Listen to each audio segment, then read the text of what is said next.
Hello, hello, hello, and welcome to another episode of Type 1 Thursday with me, Hanna Boëthius, one of the co-founders of the Low Carb Universe, also a Type 1 diabetic myself since a very young age, so I have a fantastically long and beautiful experience with Type 1 diabetes. And who can say that you have 34 years of experience when you only look 25? How is that possible? I am very grateful that that is the case, though.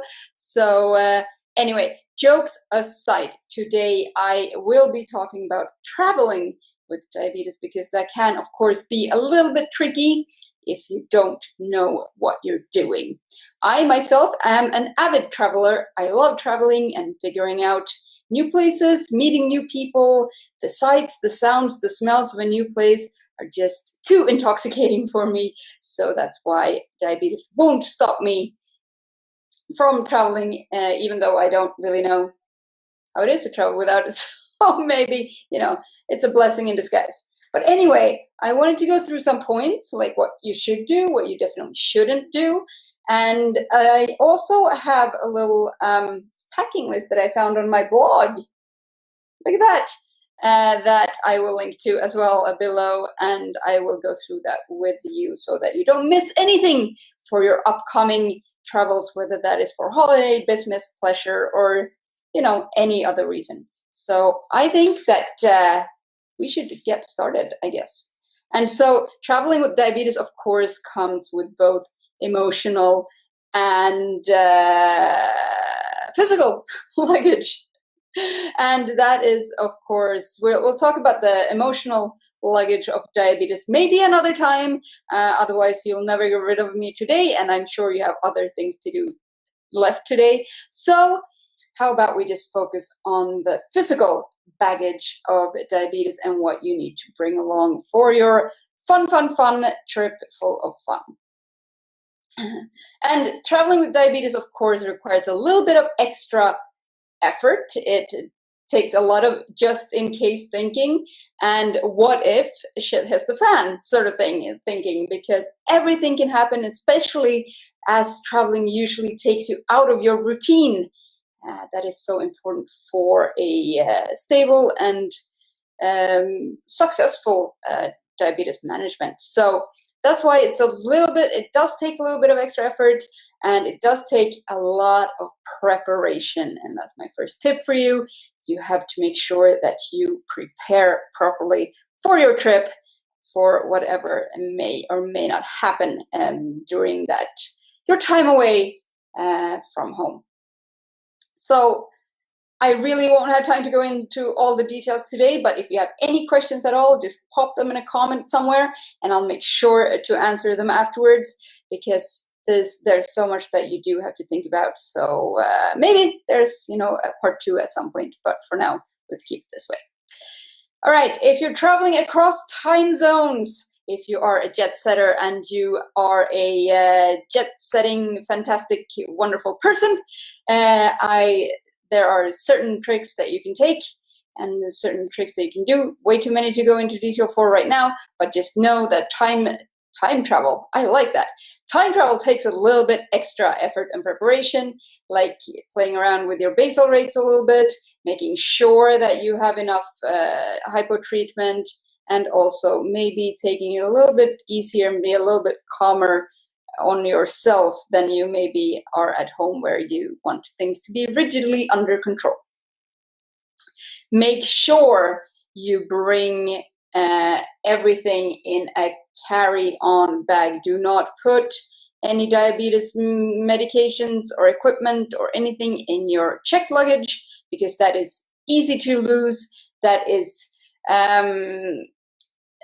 easy to freeze if you're flying for a long time high above the clouds. So please don't make your life more difficult with trying to put that in your checked suitcase. Also, with certain airlines, and I think generally in the States, it is absolutely okay to bring a whole extra bag as hand luggage if it only contains medical equipment. So there's the one good thing with living with a chronic condition: you get to bring your stuff along.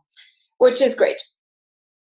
Anyway, carry-on bag that can look however you want it to be. For a long time, I tried to do like a shoulder bag, but then I realized that my shoulder is probably gonna end up falling off of me. So now I carry my little wheelie bag everywhere I go. And if it is a full flight and people are asked to check their hand luggage as normal luggage for free, which happens every now and then, I always have an excuse not to do that also, because it's full of medical equipment that I don't want to part ways with, because chances are, of course, also that I will need said medical equipment during my travel and during my flight.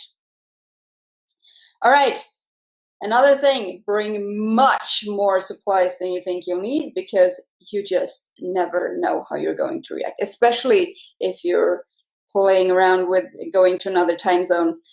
You will need a lot more, and I'll go through my checklist with you shortly, but I'll go through everything else first, and then we'll get to that. Make sure that you are also aware of, for example, if you are on an insulin pump, how much basal insulin that you would need if you need to jump onto injections because the pump malfunctions, or something like that, or you lose it, or something like that, just so you know, so that you have a backup and don't have to panic about that. There's enough to panic about if something like that should occur. So make sure that you bring basal insulin even if you are on an insulin pump, because that is incredibly vital to keep you alive. And insulin is, as we know, not freely available in the whole world. So let's just keep on the safe side. Make sure that you bring your own food on airplanes or what's it called, road trips or train journeys or whatever, because food is not that easy to get. Good food is not that easy to get a hold of, and especially not on airplanes. So make sure that you bring your own snacks. Secondly, make sure that you're hydrated. Especially air travel dehydrates you a lot, and that can have an impact on your blood sugars, and they can go up without you doing anything wrong. But just by sitting and in that dry environment, make sure that you hydrate and that you drink a lot of water. Also, there is from one of my type 1 diabetes heroes, Lauren Bongiorno. She goes to the bathroom to do squats on airplanes, and that's a good tip if you see your blood sugar creeping up a little bit, so that the body can use that sugar that's floating around in your system. And then, yes, make sure that there are, of course, very stringent regulations on all things liquid that you get to bring in your hand luggage. And I always use the same. I mean, this plastic bag in particular could use an upgrade, but I have everything that I need, even some emergency snacks, as you can see. There are earplugs, there are eye drops, nose spray, hand lotion, nose lotion, all kinds of things in here that I might need. And here I just pop in my insulin, my glucagon, and all other liquids that I may need on my journey, and just pop it in my bag, and then everything, I know that I have everything with me. And also, this is really important because that gets you through security a lot faster. We'll talk a little bit more about security in a little while, but then there are, of course, the normal people things that you should have with you on a flight. They are headphones, eye mask, comfortable clothing, which is very important, a big scarf that you can also use as a wrap or a blanket.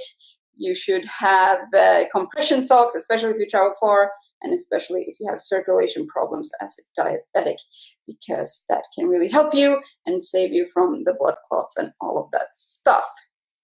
Anyway, let's go through my little checklist of what you actually need with you, because this is maybe one of you doesn't have quite that much experience with traveling with this stuff as maybe others of us do.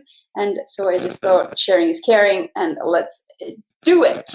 So number 1, you need a lot of insulin. Bring more than you expect to use. You can always pop it back into, you can always pop it back, use it when you get back, and pop it back into the fridge. Keep it cool. So we'll talk about that a little bit later, but keeping it cool at the same time. And make sure that even if you are on a pump, bring bolus insulin and basal insulin so that you have a contingency plan if something should go wrong, which we of course hope not, but life also happens, and we know that things can go a little bit awry even if we don't plan it to. So yes, insulin. Let's also not forget the blood sugar meter, extra blood sugar meter, test strips for both meters, batteries, and bring more than you think that you need. You never know how many times you need to check your blood sugar extra because of a stinky low or a stubborn high. So make sure that you have extra with you so that you don't have to ration them or try to find something in a foreign language in a foreign country. That can always get tricky. So don't do that to yourself. Bring extra of everything. And also, of course, CGM sensors. If you are using those, make sure that you have one or two extra so that you can change if it fails, for example. That happens every once in a while. Or if you, for example, if it falls off, if you travel somewhere more humid and hotter than you're used to. So just make sure that you have extra supplies of that too. Major biggie is, of course, hypo treatment. Make sure that you have enough and more than enough hypo treatment, because you just don't know how your body is going to react to travel, especially if you don't do it often. After a while, you start getting an idea of what will happen to your blood sugar in your body and how you're going to react. But the first couple of times, make sure that you have enough glucose, and that's the last thing you want to have on your shopping list for souvenirs is some foreign country glucose tabs that you have no idea how they actually work in your body. So make sure that you bring a lot of hypo treatment.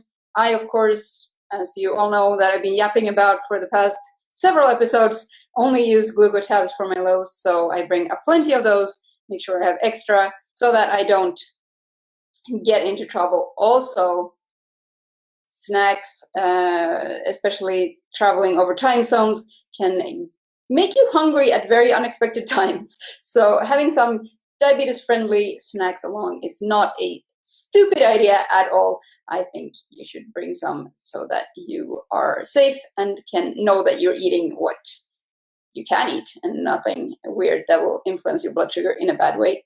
Anyway, another one, especially if you are insulin dependent, bring a glucagon kit. Those orange things that you hope and pray to higher powers that you never have to use, but make sure that you bring one. I found out the hard way that most airlines don't carry it on board their aircrafts. So if you have your own, bring it along, even if you hopefully have to bring it home unused. Just make sure, because it's that extra sense of security and safety for your blood sugars and your life, actually. So it's a pretty easy and good life insurance in that way.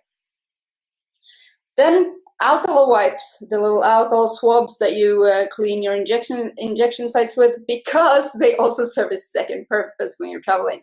They clean surfaces and they can disinfect, handles or seat, like arm rests and tray tables on airplanes and stuff like that.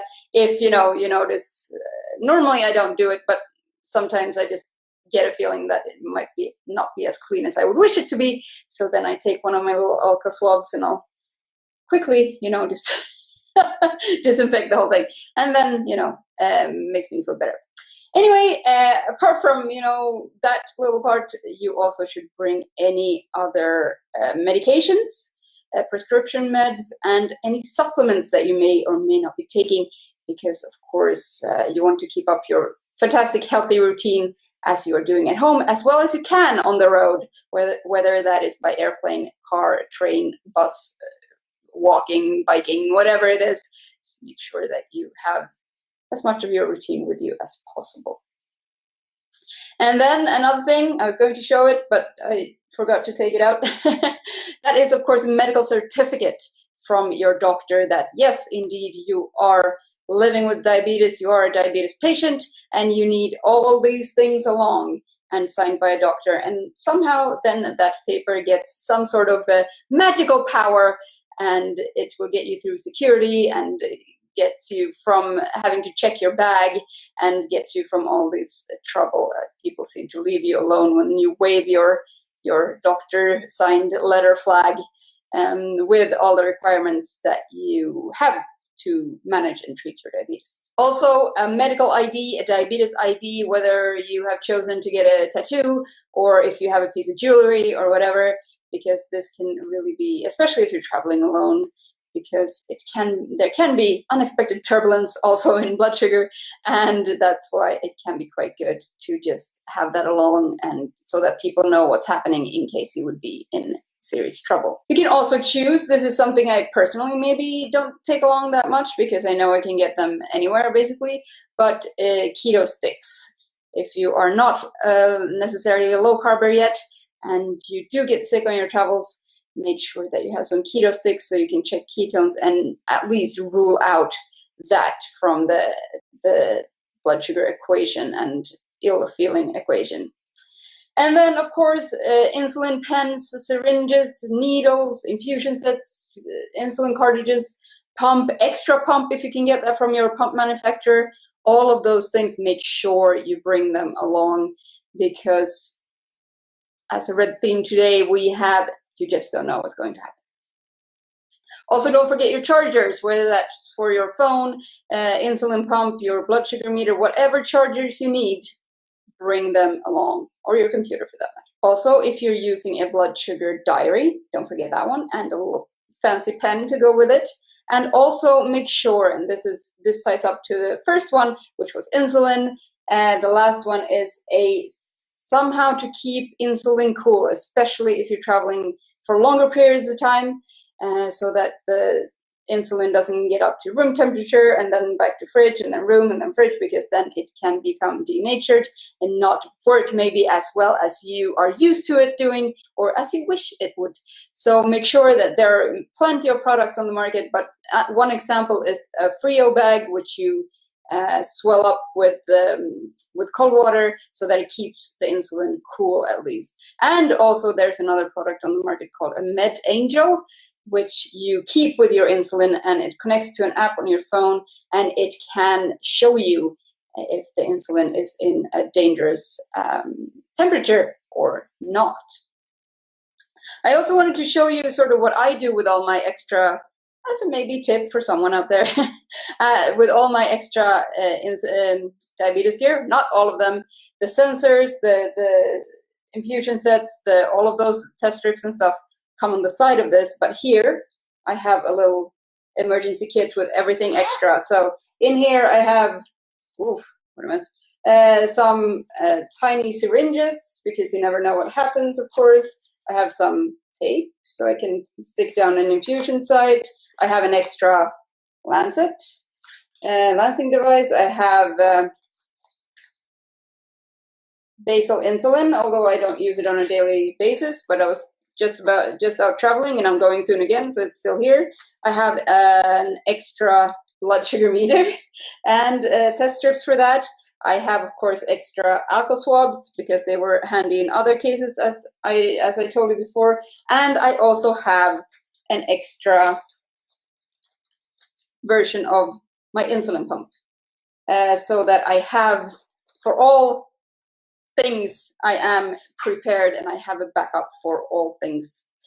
And that's how I do it. And I just keep that packed for most times, so I can just quickly grab it, my plastic bag with stuff, fill it with insulin and my passport, and I can be out the door in just a couple of seconds.